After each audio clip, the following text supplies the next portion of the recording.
NBA is a league of anomalies. Winning the genetic lottery is the quickest path to stardom, and teams throw away entire seasons for just a sliver of a chance of landing a prospect with these 1 in a million physical characteristics. But the beautiful thing about basketball, much like life, is that there's always more than what meets the eye. You don't have to look any further than this year's NBA Finals for examples of players who have become great or even transcendent without fitting these conventional molds of potential.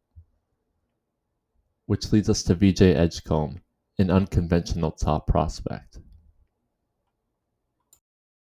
The highlights may say one thing, but Edgecombe, a 20-year-old one-and-doner from the Bahamas, cannot really be viewed in the prototypical two-guard archetype. He doesn't hunt jump shots. He doesn't feature a deep bag off the bounce. He doesn't wow with his downhill creativity. You might think this is a bad thing. Shouldn't a potential top 3 pick, one measuring 6'4" in socks, be more prolific? It's a reasonable stance. Upside is a big deal, but so much of the sport happens without the ball. To view VJ Edgecombe through this lens alone shortchanges his imprint on all aspects of the game.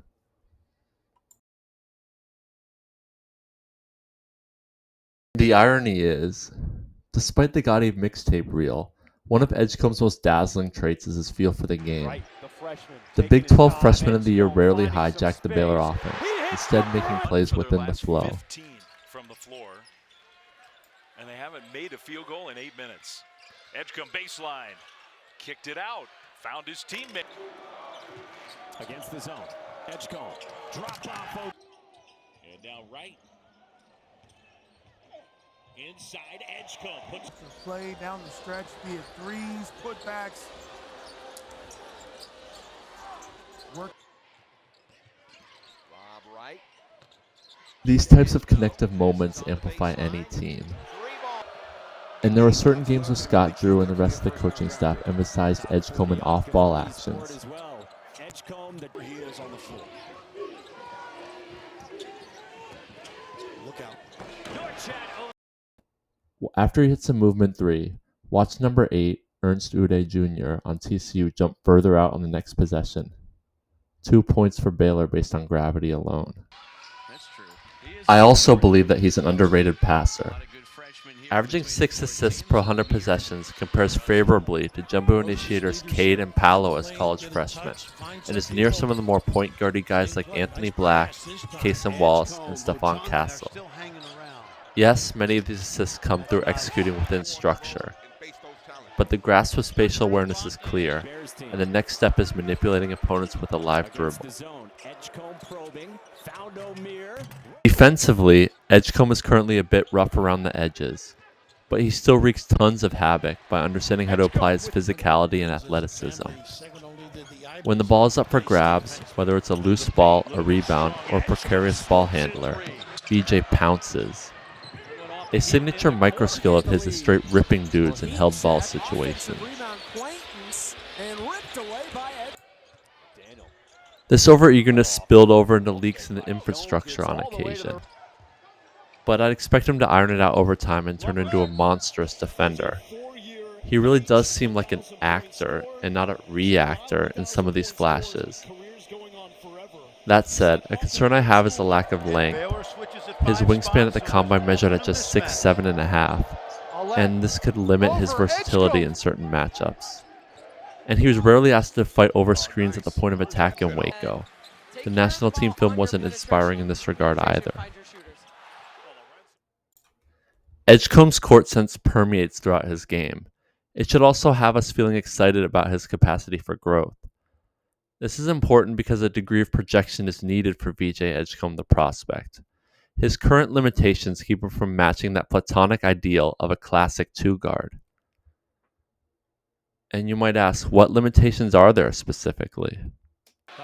Edgecombe's most glaring weakness on offense is his acceleration in the paint, i.e. his second step.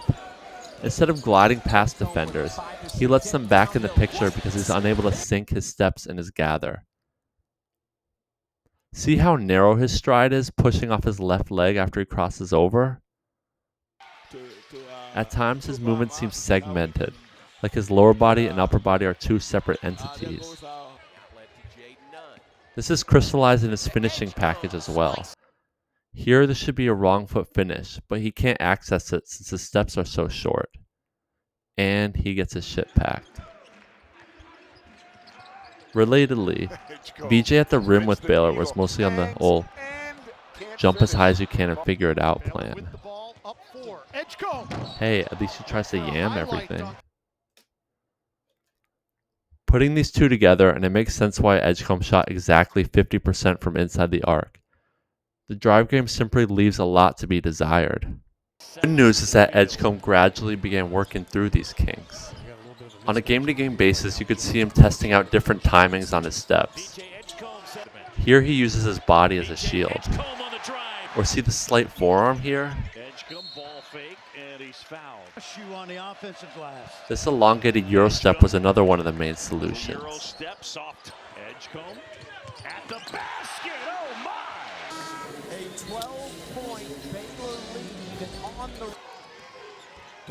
VJ is also not a dynamic ball handler.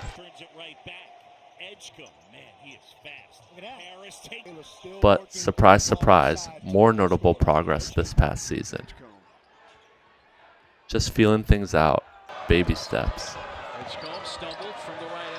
By the end of January, BJ was commanding the offense like a wily veteran. The game just slowed down for him, which you don't see often from a college freshman. SEC country in a couple weeks, John. I wouldn't mind that. There you go.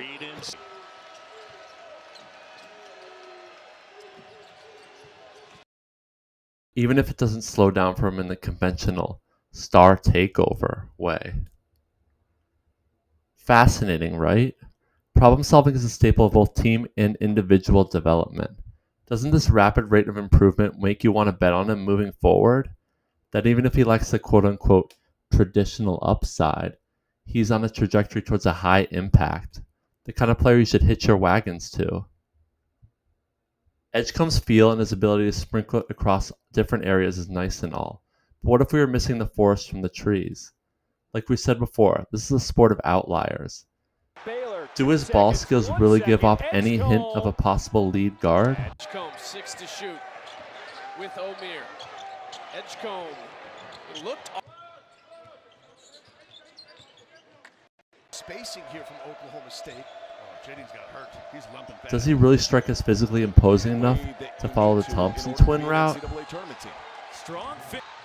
BJ underwhelmed as an interior defender, and his comfort with swiping down rather than timing or verticality might limit his chances of scaling up the positional spectrum. This puts even more pressure on his guard skills to develop. More refinement can come, but does he really have any natural shake to his dribble? One pressing area is finding more avenues to get into his jumper. The funnest way possible. And Grant's so busy all the time.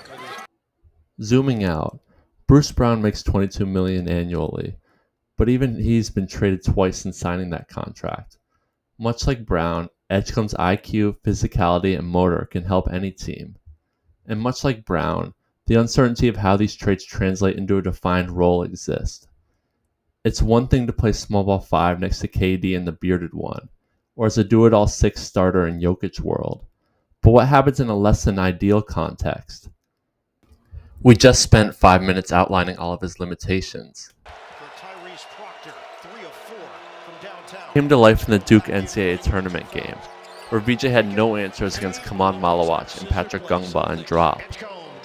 It was Baylor's biggest loss in 4 months. 35-27 Blue Devils. Stop and go. The ghosts of Johnny Davis and Jarrett Culver heed as a warning against drafting 6'5" guards without any signature skills.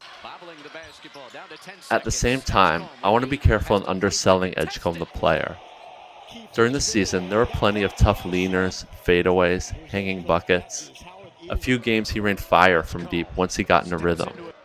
There were probably less than a handful of players in the association with as impressive of an above-the-rim montage as his. That's unteachable talent right there. With nobody outside of Cooper Flagg distinguishing themselves in this draft class, stay tuned as to why I'm lower on Dylan Harper. I would lean towards having VJ Edgecombe number 2 on my board.